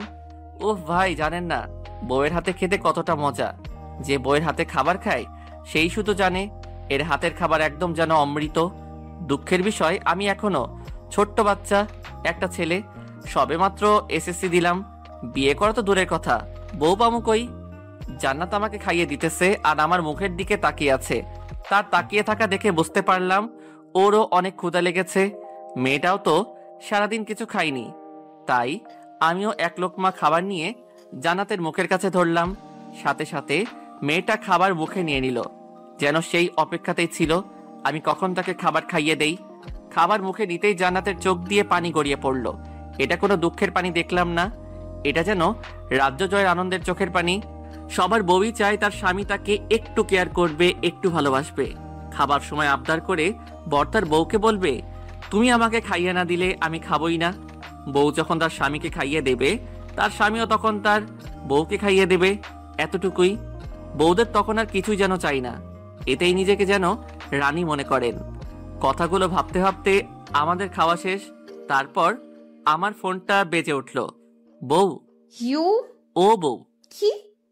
আমার ফোনটা একটু এনে দাও না গো, টেবিলের উপর থেকে। পারবো না, নিজেটা নিজেই নিয়ে নাও। থাক, তোমার আনতে হবে না, আমি নিয়ে নেই। ফোনটা হাতে নিয়ে দেখি অচেনা নাম্বার। ধরার পরে, হ্যালো, আসসালামু আলাইকুম, কে বলছেন? ভাইয়া, আমি রাফি বলছিলাম, আপনার কলেজের ছোট ভাই। ও রাফি, ভাই বল। ভাইয়া, আপনাদের তো কালকে ফর্ম ফিল আপের লাস্ট ডেট। ও হ্যাঁ, তাই তো, ধন্যবাদ ভাই, আমার তো মনেই ছিল না। আরে ভাই, ধন্যবাদ দেওয়ার কি আছে? আমি রাখি তাহলে, কাল দেখা হবে। কে ফোন দিয়েছিল গো? রাফি, কলেজের ছোট ভাই। কাল একবার কলেজে যেতে হবে, ফর্ম পূরণ করতে হবে। ও, তাহলে আর দেরি করো না। পরের দিন সকাল 7টা জান্নাতের কপালে চুমু এঁকে দিয়ে ভার্সিটির উদ্দেশ্যে রওনা দিলাম। কলেজের মধ্যে ঢুকতেই আমার চোখ কপালে উঠে গেল। আমি ভাবতেও পারি নাই কলেজে ঢুকেই প্রথমে এই মেয়েটার সম্মুখীন পড়তে হবে, কারণ আমার সামনে রিয়া দাঁড়িয়ে আছে। আমি রিয়াকে দেখেও না দেখার মতো করে রিয়াকে পাশ কাটিয়ে যেতে লাগলাম। অমনি রিয়া, ওই আজিজ, দাঁড়াও। আমি দাঁড়িয়ে গেলাম আর রিয়া এক প্রকার দৌড়ে আমার কাছে চলে আসলো। কেমন আছো আজিজ? ভালো, তুমি? খুবই ভালো। আচ্ছা আজিজ, শুনলাম তুমি নাকি জান্নাতকে বিয়ে করেছো। কাজটা কি তুমি ঠিক করলে আজিজ? মানে কি বলতে চাচ্ছ তুমি? মানে কিছু না। আচ্ছা আজিজ, একটা কথা বলো তো, জান্নাতের মধ্যে কি এমন পেলে যা আমার কাছে ছিল না? জান্নাত তোমায় কি এমন সুখ দিতেছে যা আমি তোমায় দিতে পারতাম না? আমি কি তোমাকে জান্নাতের থেকে বেশি আমি তোমায় সুখ দিতে পারতাম? রিয়া, তুমি একটু বেশি বলে ফেলছো না? বেশি বলিনি আজিজ, তুমি হয়তো জানো না, এই কলেজের শুধু স্টুডেন্টরাই আমার জন্য পাগল না, অনেক স্যারও আছে যারা আমার জন্য পাগল, আর আমি শুধুই তোমার জন্য পাগল। ছি রিয়া, তুমি কি সত্যি পাগল হয়ে গেলে নাকি? কি বলো এগুলা? হ্যাঁ, আমি পাগল হয়ে গেছি, তোমার জন্য পাগল হয়ে গেছি। আচ্ছা, তুমি চাইলেই পরীক্ষা করে নিতে পারো কার কাছে বেশি সুখ পাও, তুমি আমার কাছে নাকি ওই জান্নাতের কাছে।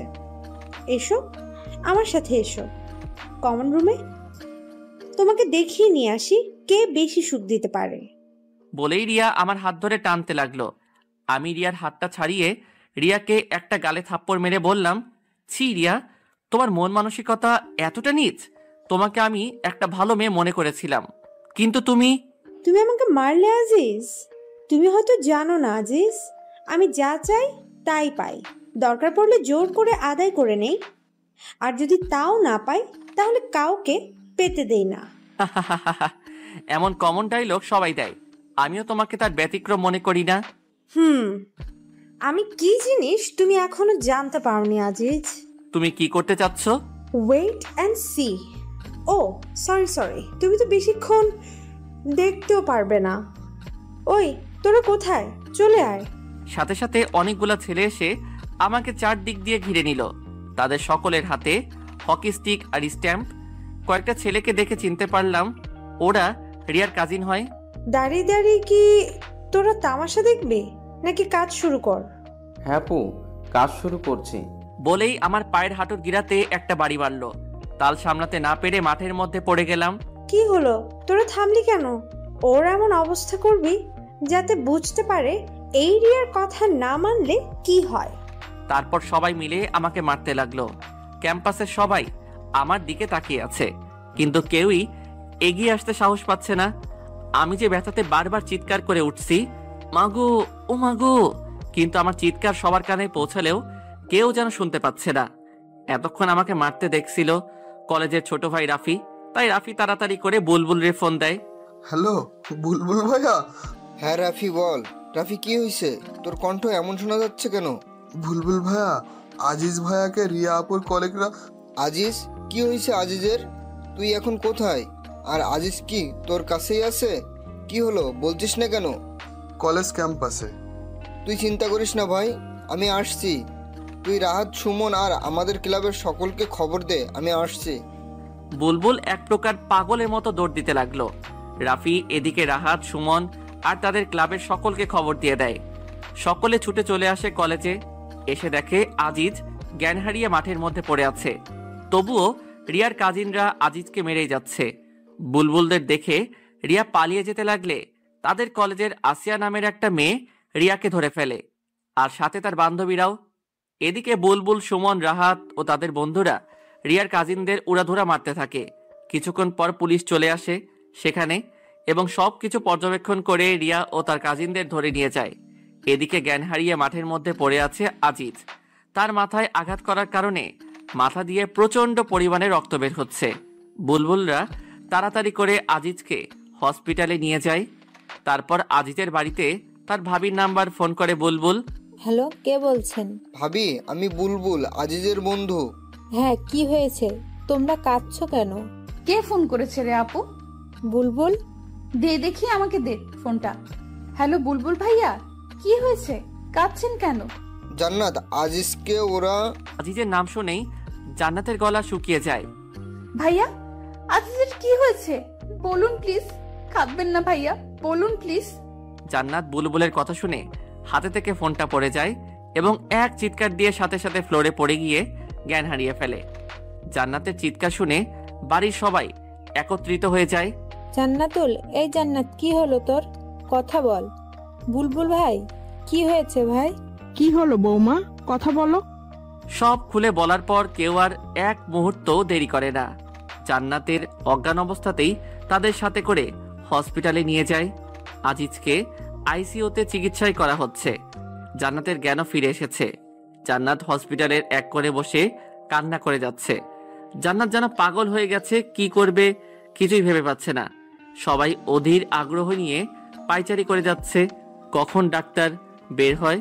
প্রায় ঘন্টাখানিক পরে ডাক্তার বেরিয়ে আসলো। জান্নাত ডাক্তারকে দেখে দৌড়ে তার সামনে গিয়ে দাঁড়িয়ে পড়ল। জান্নাতের সাথে রাহাত, বুলবুল, সুমন ও আজিজের পরিবারের সবাই ডাক্তারকে ঘিরে নিল। ডাক্তার, আমার বরটা কেমন আছে ডাক্তার? খুব ভালো আছে তো ডাক্তার? আমার বরটার কিছু হয় নাই তো ডাক্তার? বলুন ডাক্তার, বলুন। আসলে আমরা... কি আসলে আসলে করছে? বলুন না ডাক্তার, আমার আজিজের কিছু হয় নাই তো? বলুন। জান্নাত ছোট বাচ্চাদের মতো এমন ভাবে আবদার করছে যেন ডাক্তার মুখে বললেই সবকিছু ঠিক হয়ে যাবে। ডাক্তার বুলবুলের সামনে আসে। ডাক্তার বুলবুলের ছোটবেলার বন্ধু। কি হলো দোষ, কথা বলছিস না কেন? আমরা যত সাধ্য চেষ্টা করছি রে দোষ, কিন্তু কিছু করতে পারলাম না। আজিজকে খুব খারাপভাবে মারা হয়েছে। ওর হাত পায়ের শিরায় শিরায় বেশি মারা হয়েছে। আর সব থেকে যেটা খারাপ হয়েছে তা হলো মাথায় বাড়ি মারার কারণে ওর মস্তিষ্কে সজোরে আঘাত এনেছে। তাই আমাদের হাতে আর কিছু নেই রে দোস্ত। দোষ, আজিজের জ্ঞান কি ফিরেছে? না, আর 24 ঘন্টার মধ্যে আমরা জ্ঞান ফেরারেও কোনো সম্ভাবনা দেখছি না। আর আজিজ যে অবস্থাতে এখন আছে তাতে ওর সেন্স ফিরতে 24 ঘন্টা অথবা 1 মাস, 1 বছর, আবার নাও ফিরতে পারে। মানে আমি তোদের বোঝাতে চাচ্ছি আজিজ এখন কোমাতে চলে গেছে। ডাক্তারের কথা শুনে জান্নাত আবারও জ্ঞান হারিয়ে ফেলেন। সবাই মিলে জান্নাতকে নিয়ে আবার ব্যস্ত হয়ে পড়ে। জান্নাতকে একটা ক্যাবিনে নিয়ে রাখা হয়। জান্নাতের পাশে বসে আছেন জান্নাতের বোন। আজিজকে দেখার জন্য তার পরিবারের সবাই ব্যস্ত হয়ে পড়েছেন, কিন্তু ডাক্তার বারণ করে দিয়েছে 24 ঘন্টা না যাওয়া পর্যন্ত রোগীকে কোনো প্রকার বিরক্ত করা যাবে না। এদিকে জান্নাতের প্রায় ঘন্টাখানিক পরে জ্ঞান ফিরে। জ্ঞান ফিরতেই আজিজ আজিজ বলে চিৎকার করে ওঠে। আপু, আমার বর কই রে? ওর কিছু হয় নাই তাই না রে আপু? ওই ডাক্তারটা না খুব বাজে তাই না রে আপু? আমার বরকে নিয়ে কি সব আজে বাজে কথা বলছিল। আমি আমার বরের কাছে যাব, আমাকে নিয়ে চল না রে আপু। তুই শান্ত হ বোন, আজিজের তো কিছুই হয় নাই তাই না? আজিজ এখন ঘুমিয়ে আছে, ওকে তো এখন বিরক্ত করা যাবে না। আজিজের কাছে গেলে তো আজিজের ঘুম ভেঙে যাবে তাই না রে বোন? তুই কান্না করছিস কেন রে আপু? ওহো, আমি বুঝতে পেরেছি, তোরা মিথ্যা বলে আমাকে সান্ত্বনা দিচ্ছিস তাই না? ধুর পাগলি, আমি কখন কাঁদলাম? এই দেখ, আমার চোখে কি পানি আছে নাকি? তুই কি দেখেছিস? তাহলে আমাকে আমার বরটার কাছে নিয়ে চল, আমার বরটাকে আমার খুব দেখতে ইচ্ছে করছে। তোকে বললাম না আজিজ এখন ঘুমিয়ে আছে, ওকে বিরক্ত করা যাবে না। আমি কোনো রকম বিরক্ত করব না, সত্যি বলছি। শুধু একটু দূর থেকে দেখবো, নিয়ে চল না রে আপু। বললাম না আজিজ ঘুমাচ্ছে। তোকে আমি বললাম না আমি শুধু দূর থেকে ওরে দেখবো। কথা কি তোর কানে যায় না? আমাকে নিয়ে চল না রে আপু, শুধু একটা বার দূর থেকে আমার বরটাকে দেখবো। যাবি নিয়ে আমাকে? দূরে থেকেই দেখবি তো, কাছে যাবার জন্য আবার পাগলামো করবি না তো? সত্যি বলছি, শুধু দূর থেকেই একটা বার দেখবো। তারপর আপু জান্নাতকে নিয়ে আজিজের কেবিনের সামনে যায়। আজিজের কেবিনের সামনে শুধু বুলবুল বসে আছে, আর বাকি সকলকে তাড়িয়ে দিয়েছে বুলবুল। ও বলেছে সবকিছু একাই দেখতে পারবে। আর জান্নাতের কাছে রয়ে গেছে ওর আপু। জান্নাত ধীর পায়ে হাঁটতে হাঁটতে কেবিনের সামনে চলে আসলো। কাচের দরজা দিয়ে দেখা যাচ্ছে একজন সোজা টান হয়ে শুয়ে আছে। হাতে পায়ে আঘাতের চিহ্ন, মাথায় ব্যান্ডেজ, হাতে স্যালাইনে সুচ লাগানো। তারপরও জান্নাতের চিনতে ভুল হলো না, এটা ওর সব থেকে কাছের মানুষ, ওর বর।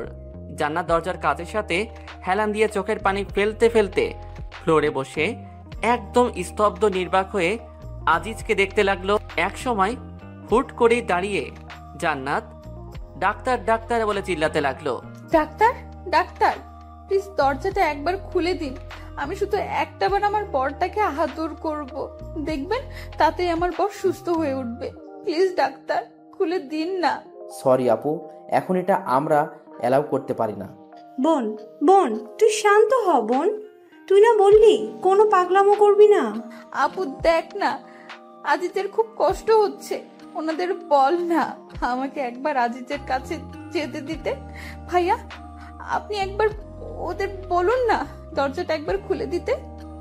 ডাক্তারটা তো আপনার বন্ধু হন, আপনার কথা শুনবে। প্লিজ ভাইয়া, একটাবার বলুন না। জান্নাত, জান্নাত তুমি শান্ত হও, আমি দেখছি কি করা যায়। দোষ একটাবার কি জান্নাতের ভিতরে যেতে দেওয়া যায় না? দোষ দেখ, এতে হিতে বিপরীত হতে পারে। কিন্তু দোষ একটাবার মেয়েটার কথা ভেবে দেখ, ও এখন কিসের মধ্যে দিয়ে যাচ্ছে। কিন্তু দোষ। কেন কিন্তু নয় দোষ, প্লিজ বিষয়টা একবার ভেবে দেখ। তারপর ডাক্তার কিছু একটা ভেবে দরজাটা খুলে দেন। জান্নাত আর এক মুহূর্ত দাঁড়িয়ে না থেকে দৌড়ে ভিতরে চলে যায়। আজিজের ঠিক পা বরাবর গিয়ে দাঁড়ায়, তারপর বসে পা দুটো জড়িয়ে ধরে। তুমি আমার সাথে মজা করছো তাই না বর? তোমাকে জানাই নাই যে আমাদের সম্পর্কের কথা সবাই জানে, তার জন্য আমার উপর অভিমান করে আছো তাই না বর? বিশ্বাস করো, আর কোনোদিন তোমার কাছ থেকে কোনো কথা লুকাবো না। প্লিজ একটা বার কথা বলো, একটা বার তোমার এই মুখ দিয়ে বলো না আমাকে যে তুমি আমার একটি মাত্র দুষ্টু মিষ্টি আদরের বউ। আমাকে বলো না আমি পেতনি বউ। কি বলবে না? দেখো এই পেতনিটার না খুব কষ্ট হচ্ছে, তুমি বলতে এই পেতনিটাকে তুমি কখনোই কষ্ট পেতে দিবে না, তাহলে কেন এই পেতনিটাকে কষ্ট পেতে দিতেছো? তুমি না সত্যি খুব স্বার্থপর একটা মানুষ। কাল রাতেই না বললে আমাকে ছেড়ে কোনোদিন কোথাও যাবে না, আমাদেরকে কেউ আলাদা করতে পারবে না, যে আমাদের আলাদা করতে আসবে তারই হাত পা ভেঙে দিবে। তাহলে কেন আমাকে একা রেখে নিচেই চলে যাচ্ছ? বলো না, কথা বলো বর। তুমি আমার সাথে কথা না বললে কি হবে? আমি তোমাকে ছেড়ে কোথাও যাচ্ছি না, এই বলে দিলাম। আর আমি তো তোমার সাথে সব সময় কথা বলেই যাব, তুমি আমার সাথে কথা বলো আর নাই বলো। 5 মাস পর আজিজ এখনো সেই আগের মতনই আছে। জান্নাতের সাথে আর কোনো কথা বলে না, কিন্তু জান্নাত সব সময় আজিজের পাশেই থাকে আর সারাটা দিন ওর সাথে ভোগ ভোগ করেই যায়। এদিকে জান্নাতের আম্মু আজিজের আম্মুকে বলছেন, বেয়ান একটা কথা বলবো? জি বেয়ান বলেন, এটা আবার জিজ্ঞেস করতে হবে কেন? বেয়ান দেখেন, আজই যেভাবে পড়ে আছে কম দিন তো হলো না, আর যে কথাটা বলতে চাইছি আপনি নিশ্চয়ই বুঝতে পারছেন। আমার মেয়ে জান্নাতের তো একটা ভবিষ্যৎ বলে কিছু আছে, তাই না বেয়ান? এভাবে আর কতদিন চলতে দেওয়া যায় আপনিই বলুন। আম্মু, তুমি কি বলছো এসব? বৌমা, উনি তো ঠিকই বলেছেন, আমার ছেলেটা তো আর ভালো নেই, আর জান্নাতেরও তো একটা ভবিষ্যৎ আছে, তাই আমার ছেলের জন্য তো আর জান্নাতের ভবিষ্যৎটা নষ্ট করতে পারি না। মা, আপনি আম্মুর কথায় কিছু মনে করবেন না। আর আম্মু, তুমি যা ভাবছো তা কিছুই হচ্ছে না। না মা, তা হয় না। বেআইন, চলেন আমরা এখনই হসপিটালে গিয়ে জান্নাতকে সব বুঝিয়ে বলবো। তারপর সকলে মিলে হসপিটালে চলে আসেন। এসে দেখে জান্নাত আজিজের গা মুছিয়ে দিচ্ছে। জান্নাত সকলকে দেখে, আরে আম্মু আপু, তোমরা তোমরা কখন এলে? এই তো মা, মাত্রই এলাম। তুই কি করছিলি রে মা? দেখো না আম্মু, তোমাদের ছেলেটার নাকি অনেক গরম ধরেছে, ওর গাটা মুছে দিচ্ছিলাম। জান্নাতের কথা শুনে আজিজের আম্মু মুখ চেপে কান্না করে দেন। আরে আম্মু, তুমি কাঁদছো কেন? দেখো না আমি কি কখনো কাঁদি না নাকি? কই মা, এই দেখ আমি একদম কাঁদছি না। মারে তোকে একটা কথা বলি। বলো। মারে তুই আর আমার এই আদমারা ছেলেটার সাথে কতদিন থাকবি বলতো? তোরও তো একটা ভবিষ্যৎ আছে তাই না রে মা? সেটাও তো ভাবতে হবে আমাদের। আজিজের আম্মু কথা শুনে জান্নাতের হাসি মাখা মুখখানা নিমেষে কালো হয়ে যায়। তুমি কি বলতে চাচ্ছ আম্মু? আমি আমার বরটাকে ছেড়ে চলে যাই, এটাই বলতে চাচ্ছ তাই না? হ্যাঁ রে মা, তুই একদম ঠিক ধরেছিস। আর কতদিন এই মিথ্যা জীবন কাটাবি বল? আম্মু, তোমরা যদি ভেবে থাকো আমার বরের কাছ থেকে আমাকে আলাদা করবে, তাহলে ভুল ভাবছো। কিন্তু মা। কোনো কিন্তু না, তোমরা এখন এখান থেকে যাও তো, আমার ভালো লাগছে না। বিশেষ করে তোমাদেরকে এখানে আমার একদমই সহ্য হচ্ছে না। বের হও প্লিজ। জান্নাত তাদেরকে এক প্রকার ধাক্কায় বের করে দিল। তারপর আজিজের মুখ সামনে মুখ এনে কান্না করতে করতে একটা কথা, এই 5 মাসে জান্নাত একটা দিনও কাঁদে নাই। প্রথম দিন বাদে সে আজিজের সাথে থেকে নিজেকে সুখী মনে করত। আজকে প্রথম কান্না করছে। বর, হাই বর, তুমি ওদের কথা শুনেছো? ওরা তোমার কাছ থেকে আমাকে কেড়ে নিতে চায়, আমাদেরকে আলাদা করে দিতে চায়। তুমি না বলতে আমাদেরকে কেউ আলাদা করতে পারবে না? যে আলাদা করতে আসবে তুমি তার হাত পা ভেঙে দিবে। তাহলে এখন চুপ করে আছো কেন? চলো না আমরা দুজন মিলে ওদের হাত পা ভেঙে দিব। ওঠো না গো বর, ওঠো। ও, এখন আমি বুঝতে পেরেছি, তুমি তো এখন আর আমাকে ভালোই বাসো না তাই না? তাই তো কিছু বলছো না তাই না? ঠিক আছে, তোমার কিছুই করতে হবে না। যে আমাদের আলাদা করতে আসবে আমি একাই তার হাত পা ভেঙে দিব। জান্নাত আজিজের মুখের কাছে মুখ এনে এগুলো বলছে আর কান্না করছে। জান্নাতের চোখের পানি আজিজের মুখে গিয়ে পড়ছে, কিন্তু আজিজ যেমন ঠিক তেমনই আছে। জান্নাতের কথাগুলো যেন সে শুনতেই পাচ্ছে না। একসময় জান্নাত হুট করেই ডাক্তার ডাক্তার বলে চিৎকার করে ওঠে। জান্নাত অনবরত কেঁদে চলেছে। জান্নাতের চোখের পানি তার গাল বেয়ে গড়িয়ে আজিজের মুখের উপর এসে পড়ছে।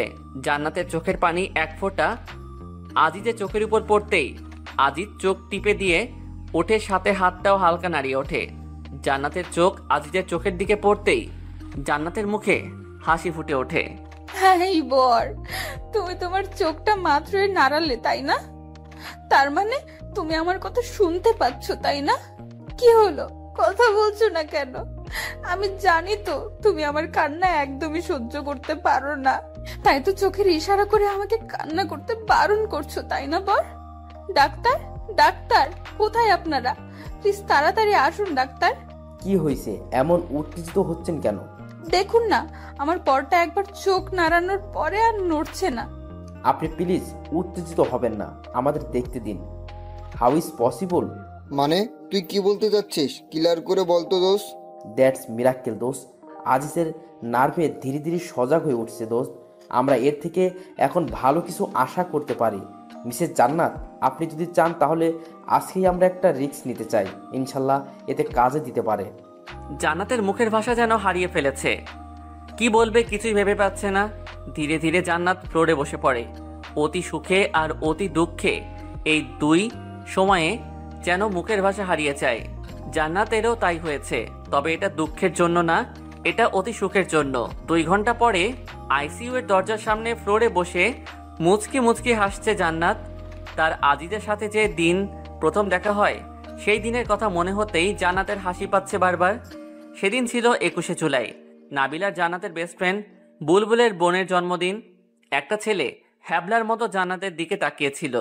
জান্নাতের দিকে ওভাবে তাকিয়ে থাকা দেখতেই জান্নাত ছেলেটির সামনে গিয়ে, এই ছেলে, সমস্যা কি আপনার? জি, আমাকে বলছেন? আপনাকে নয়তো এখানে আর কে আছে শুনি?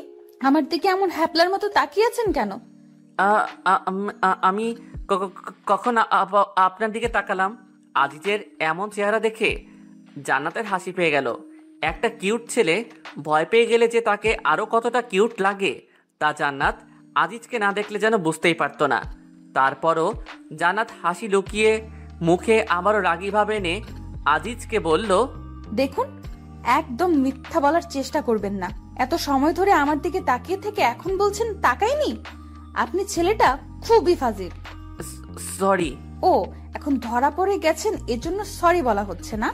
মেয়েদের দিকে হ্যাবলার মতো তাকিয়ে থাকতে লজ্জা করে না? আমি আপনার দিকে মোটেও ওভাবে তাকিয়েছিলাম না, আর তারপরেও সরি তো বললাম। তার মানে আপনি বলতে চাচ্ছেন আমি মিথ্যা বলছি, আর সরি বললে কি সব সমস্যার সমাধান হয়ে যায় নাকি? দেখুন মিস, আপনি কিন্তু এমনি এমনি ঝগড়া করছেন আমার সাথে। কি বললেন আপনি? আমি ঝগড়ুটে? আমি আপনার সাথে ঝগড়া করছি? আমি আপনাকে কখন ঝগড়ুটে বললাম? মাত্রই বললেন আমি নাকি আপনার সাথে ঝগড়া করছি, এখন আবার বলছেন কথা বললাম। ধুর, আপনার সাথে কথা বলাটাই ভুল। বলেই রাখতে রাখতে সেখান থেকে অন্য জায়গায় চলে যায় আজিজ, আর এদিকে জান্নাত হাসতে হাসতে যেন শেষ। কি ভিতর ছেলে রে বাবা, একটুতেই কেমন ভয় পেয়ে গেল, কিন্তু কথা বলতে ছেলেটা ভয় পেলে অনেক কিউট লাগে, একদম যেন কিউটের ডিব্বা। এরকম একটা কিউট ছেলেকেই তো খুঁজছিলাম এতদিন। এমন একটা কিউট বিএফ যদি আমার থাকতো, উফ, ভাবতেই কেমন কেমন লাগে। এখন যাই, ছেলেটাকে নাবিলার কাছ থেকে শুনে আসি। কি ঝগড়ুটে মেয়ে রে বাবা, একটু নাই তার দিকে তাকিয়েছিলাম, তাই বলে কি এভাবে পায়ে পাড়া দিয়ে ঝগড়া করবে নাকি? আমার জন্য সব মেয়েরা পাগল, আর এর দিকে তাকাতেই বাপরে বাপ। ভাগ্য ভালো এমন কোনো গার্লফ্রেন্ড আমার নেই, থাকলে তো জীবনটা তেনা তেনা বানিয়ে ছাড়তো। তবে গার্লফ্রেন্ড হলেও মন্দ হতো না, cause she is very cute girl. দোস্ত, এদিকে একটু শোন তো। বল। দোস্ত, ওই ছেলেটা কে রে? কোন ছেলেটাকে? ওই যে বুলবুল ভাইয়ের সাথে দাঁড়িয়ে দাঁড়িয়ে কথা বলছে সেই ছেলেটা। ও, ওইটা তো আজিজ ভাইয়া, ভাইয়ার বেস্ট ফ্রেন্ড। কেন রে, প্রেমে টেমে পড়ে গেলে নাকি আজিজ ভাইয়ার? ধুর, কি যে বলিস না। ছেলেটা আমার দিকে কেমন ড্যাব ড্যাব করে তাকিয়েছিল, তাই বললাম। কি, আজিজ ভাইয়া তাকিয়েছিল তোর দিকে? আমার বিশ্বাস হয় না। ভাইয়াকে দেখে পছন্দ হয়ে গেছে, আর এখন আমার কাছে এসে ঢপ মারছিস, তাই না? তুই কি বলতে চাচ্ছিস? আমি দেখতে সুন্দরী না? আমার দিকে ছেলেটা তাকায় না, তাই তো? আমি কখন তোকে বললাম তুই সুন্দরী না? আমি তো বলছি আজিজ ভাইয়া কোনো মেয়ের দিকে ফিরেও তাকায় না, কিন্তু ভাইয়ার জন্য তো তাদের ভার্সিটির মেয়েরা আজিজ বলতে পাগল। ও তাই বল। কি, প্রেমে পড়ে গেলি নাকি রে দোস্ত? তাতে একটু একটু পড়ে গিয়েছি রে দোস্ত, হেল্প কর না দোস্ত। ওকে ডান, বাট ট্রিট কিন্তু দিতেই হবে দোস্ত। ওকে, ট্রিট দিব যা, কিন্তু এমন কিছু করবি যাতে তোর আজিজ ভাইয়া নিজে এসে আমাকে প্রপোজ করে। আমি কিন্তু প্রপোজ করতে যাব না। ওকে দোস্ত, তাই হবে, তুই শুধু দেখ কি করি। তারপর নাবিলা তার ভাই বুলবুলকে সবকিছু বুঝিয়ে বলে। বুলবুল প্রথমে রাজি না হতে চাইলেও পরে জান্নাতের রিকোয়েস্টে আর বোনের মুখের দিকে তাকিয়ে রাজি হয়ে যায়। তারপর